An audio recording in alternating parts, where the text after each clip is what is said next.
Yeah, hello and welcome to my today's review of a Viltrox DC-70 field monitor. You can see here, to be precise, it's kind of a bigger brother of a DC-50 model, which is now on market for a few years from Viltrox, but with a huge difference that this is now coming with a 7-inch screen with 1280 by 800 resolution, compared to only 5 inches of the DC-50 with only, I think, 800 by 480 pixels. So this one is now also capable of outputting a native 720p signal, or theoretically also a 1:1 pixel crop, center crop, of a 1080i or 1080p signal. I mentioned the theoretical because it's actually not working with the firmware, but yeah, this one is brand new, so there's maybe a firmware update coming to fix at least that point. It's also, by the way, compatible to a 50p and 60p signal, 1080 signal, so you can also use it with a GH4. But because it's the bigger sibling and basically the same build quality-wise, software-wise, controls-wise, overall quality-wise, the same compared to the DC-50, I also have to mention at this point already that it's on the same low quality level. And because it has a few flaws, software-wise, controls-wise, hardware-wise, overall quality-wise, I don't want and I cannot recommend it at all, because I only recommend units with or parts, monitors and so on, with which you will be happy over the next few years. And I assure you that you will not be happy with that unit if it's really in the same state I have it lying here. And at this point, I also want to give you two alternatives. So if you really search for a 1280 by 800 screen, for example, check out the H056 screen. It's an OEM model, but I have to say at about 220 bucks, it's a very good monitor. It is way more rugged. It has direct controls with one function button you can assign by yourself, which is not the case here. You only have one control at the side, which is really flimsy, like with the DC-50. With the H056, for example, it's also calibratable. This one is not calibratable. The sunshade is better. The overall quality is better, especially the image quality, for example, because you can also control the sharpness with the H056, which is not possible here. Here the image is quite mushy, I have to say, with a standard setting, and you cannot change the standard setting. And yeah, although this one here is with a price of 150 bucks, quite cheap, I have to say that the additional 70 bucks you pay for the H056 are very, very good invested, because here it's really true, you get what you pay for. But there is one con with the H056, it's quite heavy because of the metal shell, and also it has a little bit of ghosting, of image ghosting. Not input lag, it's kind of a ghosting. Check out Google if you don't know what ghosting is, according LCD screens. If you want something better with the same features, with really one-to-one with same software features, just check out the Must HD screens, for example, the 5-inch 800 by 480 only resolution M501 is really nice, and is with 250 bucks. It's also a good alternative. I mean, it's 100 bucks more than this one here, but you get a way better screen. You get way better software features, which are working, really working, because I already saw with M501. It also has no ghosting like the H056. And for example, the HDMI locks, the remote, everything is really nice. So also check out the Must HD screens. By the way, there's also the M701, which is a 7-inch IPS panel, 1280 by 800 field monitor. Although it's quite pricey with around 400 bucks, it's also really nice. So check out these models, because this one here is just no option. I mean, it's acceptable, this I can mention here already, if you just need something for framing. But yeah, as mentioned, I don't recommend it. If you want to stop here. Maybe check out my H056 review and stay tuned for my Must HD review. Okay, this was a huge intro, but okay, let's start with a review. To show you why I don't like this screen. But let's start first with the parts which are included. You get the screen itself, 7 inches. You can see also the back a little bit, which I show you in a few minutes more detailed. You also get a sunshade, which is quite flimsy, I have to say. Mine is also not completely even, so I also have to push it against these clips here, really, that it's fixated properly, which is a little bit annoying. And for example, I personally like the textile sunshade more of the H056, for example. And I also like the folding sunshade of a Must HD more, because this one is really thin really, really thin plastic. And also, for example, the Lilliputs are even better. And so, yeah, nothing special. As said, the build quality isn't something special or isn't on a that high level. You also get a mini HDMI to standard HDMI cable, which is standard, I have to say. I mean, it's a little bit on the stiffer side. So if you really want something flexible, get something separately. You also get this bag here, which I think is nice to have, but it's not helping that much, or it's not helping at all, because it's not padded or there's nothing to protect additionally the screen. And for example, I personally always recommend to get a hard shell or hard case enclosure for your screen, because even if you have a folding screen, there is always a risk, especially with such cheap plastic, that is breaking while you're transporting it, and then it's scratching your whole screen, or it's damaging your whole screen.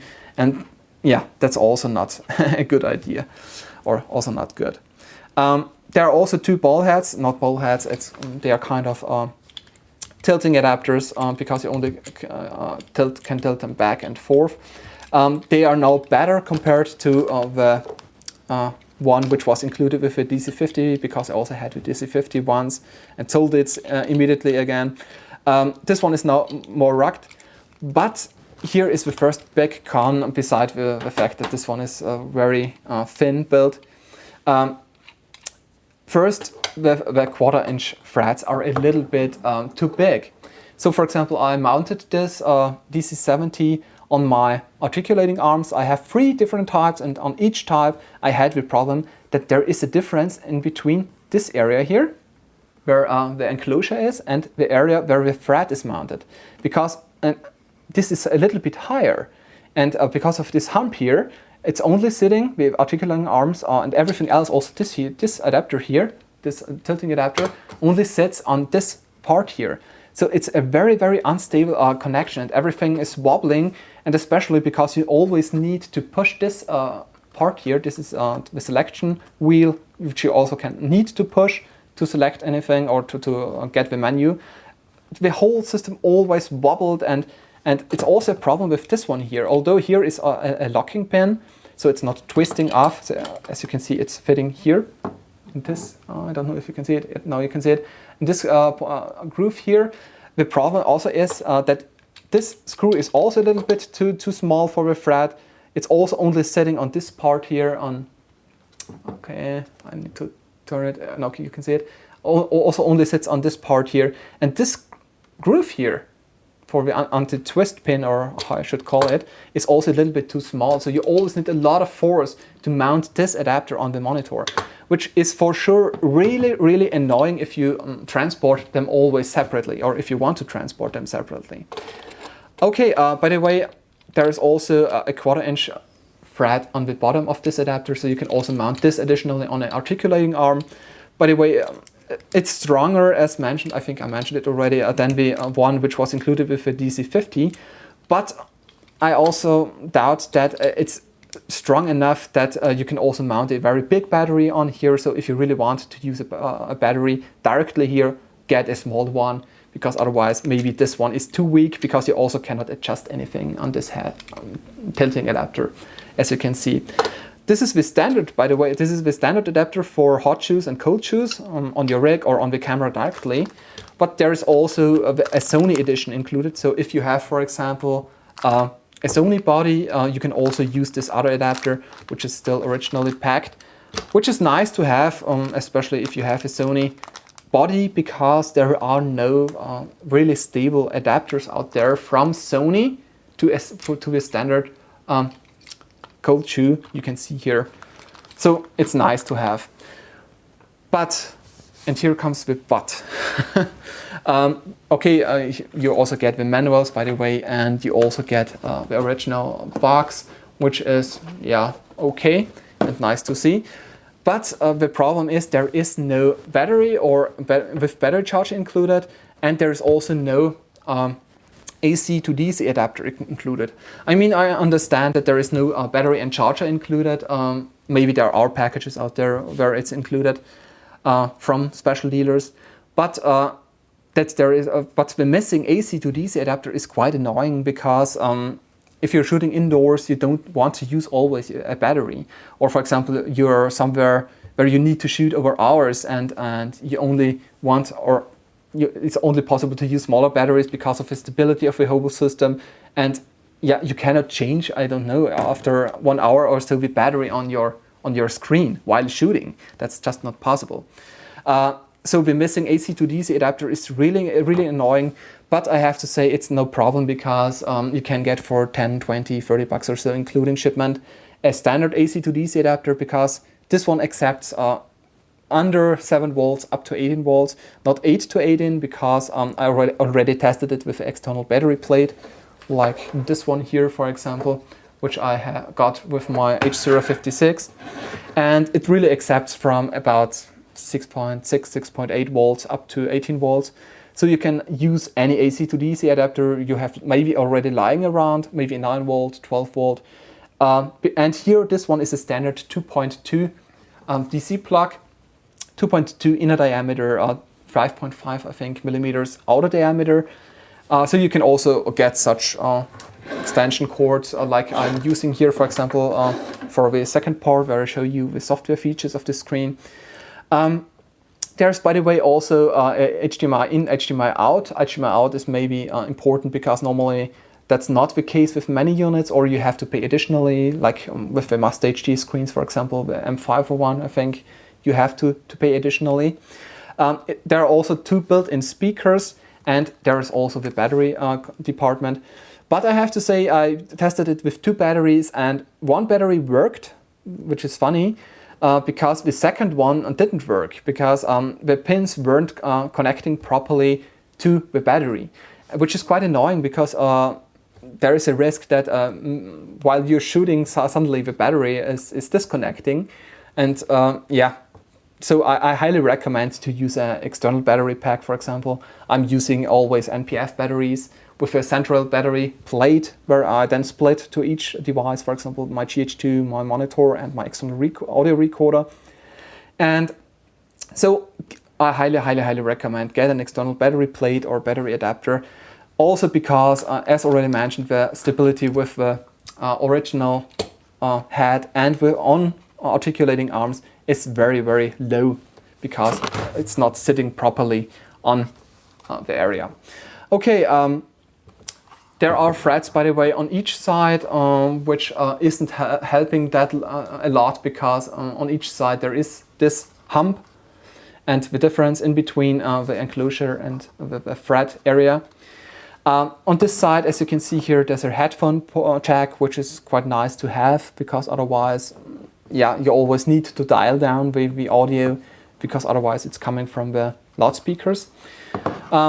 You also have this AV in, so you can plug in audio, left, right, plus composite video, so analog video.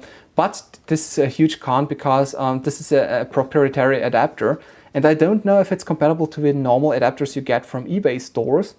And it's not as easy to get such an adapter in a local store, for example, compared to BNC adapters, which are, for example, the case with many Lilliput screens or with the Must HD screens or with the H.056. And this is really annoying because, yeah, not everyone has lying around such an adapter at home, and it's not included, by the way. So a little bit annoying. On this side here we have a status LED. Okay, now you can see it better. I don't know if you saw it that well. Okay. Now you can see it better. Here we have the on-off switch, the status LED, which only goes red or nothing. This switch here is really cheap, I have to say, and it's lasting for sure not that long. Again, a thread, and we have USB port, which is only usable for firmware updates, I think. And you cannot make firmware updates by yourself. At least it's the case with nearly every other manufacturer too.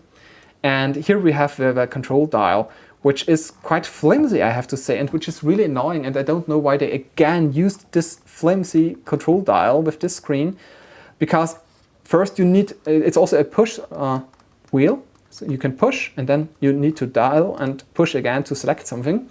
And the problem is, because it's that unstable on an articulating arm or on this ball tilting head, for example, always the whole monitor is wobbling a little bit, and that's really, really annoying. And you don't have direct access, for example, like with other screens, to the peaking or to any other features or so. And with the H056, you get at least, for example, one freely assignable and one peaking on-off switch. Yeah, that's it more or less according to the hardware. By the way, the quite weak sunshade you can clip on here. As you can see, or as you should see now, it's not that evenly made, and there is always a little bit of play, so you need to push it in and press it against the notches. Okay, now it's a little bit better, and it's also quite okay opening up and closing down, I have to say. But the stability, as mentioned, isn't also on that high level. Okay, that's it more or less with the first part according to the hardware and the stability issues on the original tilting heads and on articulating arms. Now you will see the second part where I switch it on and plug in my borrowed Sony VG30. Okay, that's it.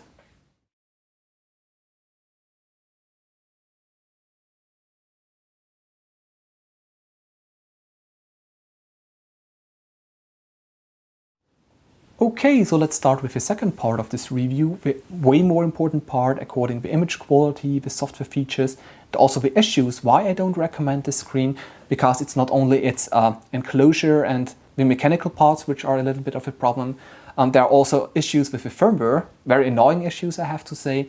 But before I start, or let's say before I continue, I want to mention that I have connected this now to a Sony VG30 camcorder left to me here. And I use this, or I'm using this, or let's say I borrowed this because it's capable of outputting 1080 60i signals, 1080 60p signals, which is important for GH4 users, and even 720 60p signals. And this I want to demonstrate you now that it's possible. As you can see, we are now at 1080i 60i output. As you can see, it also accepts 720 60p signals without any problem. And it also accepts 1080 60p signals. And this is important for GH4 users because and you can also see now it's accepting the standard 60i output. This is important, the 60p mode, 1080 mode, because the GH4 is outputting 50p and 60p over the HDMI in the 1080 modes, according PAL or NTSC setting, according to the setting you're using. And many of the cheaper, especially of the cheaper monitors, are not capable of outputting such a frame rate. And it's nice to see that this is compatible to such frame rates.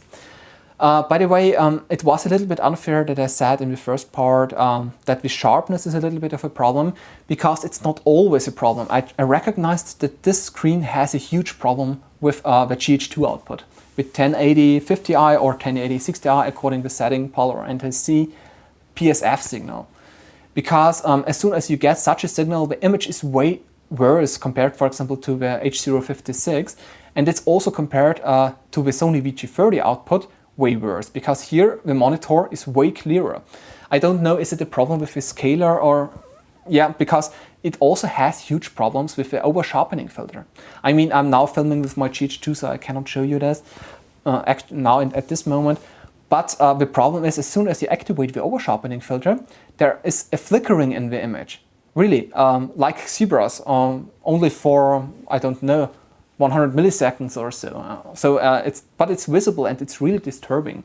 And because it's very, very soft without over-sharpening filter and very, very annoying to work with the over-sharpening filter activated, I highly, highly recommend don't get this screen if you have a PSF output signal with your camera, or let's say if you're using the GH2 as a source, which is still quite often the case today, especially if you are a budget shooter.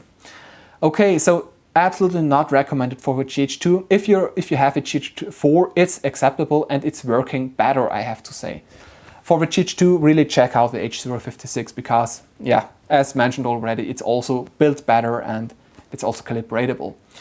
By the way, this screen is not calibratable, but I have to say the colors are quite accurate from scratch on.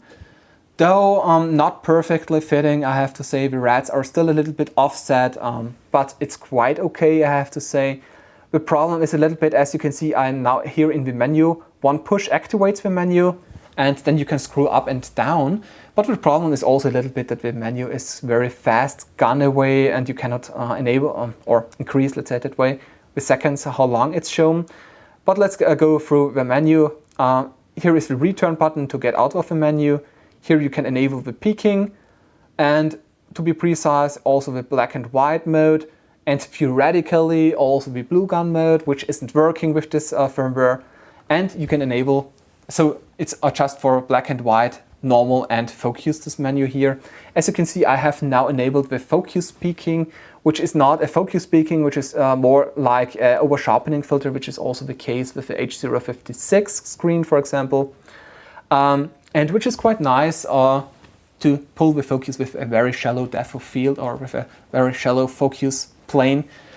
But the problem is, especially compared to the Must HD screens and the H.056, as you can see, it's very, very strong. And you cannot adjust it from low, middle, high or so. It's always this strong. And the problem is, every time you pull the focus or you want to enable the focus peaking, there is no button here. There is no direct button you can assign or which is assigned to the peaking or to the over sharpening filter. You always need to go into the menu, get to normal, and get out again. And this is really annoying because, as mentioned, it's quite unstable to mount. And then every time your whole system is wobbling, and it's really annoying. And because this button here is very fiddly and small, it's very, very hard. Always get in there and get back, and then you have enabled it.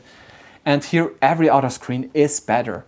Also, for example, with the other screens, because of the over sharpening filter is not that strong, you can let it be enabled.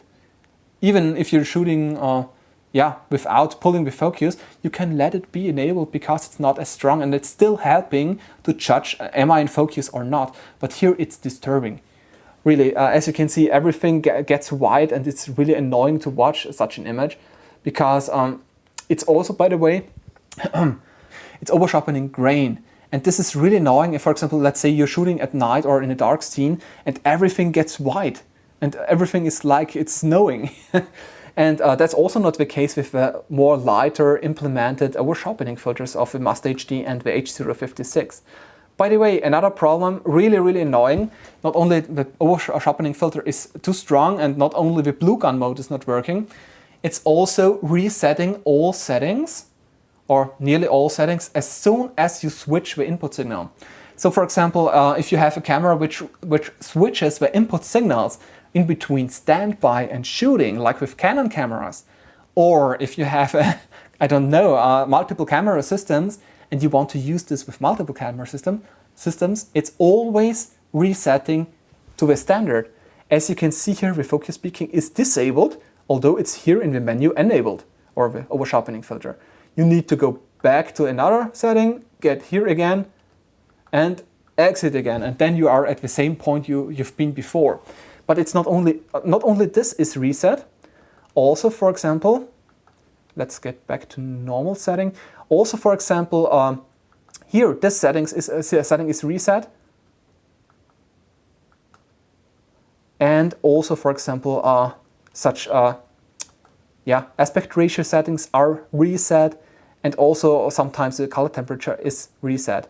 By the way, to get back to this here, this should be the 1:1 pixel mode, and I am actually outputting a 1080i signal, no 1080p, as you can see here, but it's not possible to enable the 1:1 pixel mode, as you can see here. It's doing nothing, it's just not working. So it's losing all settings, the blue gun mode isn't working, the over sharpening filter is way too strong to enable it more than just for a short focus pull. And also, the 1:1 pixel mode isn't working. So yeah, it's not that good, software-wise, I have to say, or let's say it's not working as promised. By the way, also very important is set it to zoom, because otherwise with a few input modes, it crops the image, and that's also not wanted. By the way, color temperature, you always only get 2 settings, which is annoying that you don't have the option to adjust the RGB values. So it's absolutely not possible to calibrate the screen, also because the blue gun mode isn't working, which is working flawlessly with the H.056. But let the color temperature, by the way, at 9300, because 6500 is way too warm. Yeah, I don't know why they put in there these 2 settings. And you also get the option to adjust the brightness, contrast and saturation, but there is absolutely no option to adjust the backlight color, to adjust each color, bias and gain, the blue gun mode isn't working, and so it's absolutely not possible to calibrate the screen in any sense. By the way, here is also the HDMI audio video port switch. So also no hardware port for this selection. And by the way, as already mentioned, there is also no adapter included. And here, last but not least, is the volume control for the loudspeakers, which I normally put to 0, so I don't have any problem while shooting. One good thing is you can mirror the image, as you can see, which is not possible with many cheap screens, only with a few. And which is also not possible with the H.056, but it's not rescuing anything according to the quality of the screen. And you also have the option to upgrade it, but I don't think that it's use upgradable. It's only upgradable over the USB port, I think, over for the dealers or at the service point. And you can also change the language from English to Chinese and to Espanol. And you can also reset the whole screen. And that's it. Well, a lot of issues, I have to say. If you really only need it for example, a GH4 just for framing, it's maybe okay. Or if you really want something dirt cheap. But if you want to use it more professionally, if you don't want to accept all these software issues, and if you want something you will be happy with, as mentioned at the beginning, over a few years, not only over a few months or weeks or so, get the H.056 OEM screen, get one of the Must HD screens, the M501 or M701, because with these screens, you will be happy over a few years and they are working flawlessly. Okay, that's it more or less. I hope you enjoyed this review, although it was as always quite long, but I want you to stop at the beginning. So yeah, if you have any questions, don't hesitate to ask. I always try to answer each question, also each message I got till now. And if you want to see more, just subscribe. I also plan to make a review of a M501 or M701 5-inch and 7-inch Must HD screens, one of the two. And yeah, that's it more or less. Thanks for watching. Bye.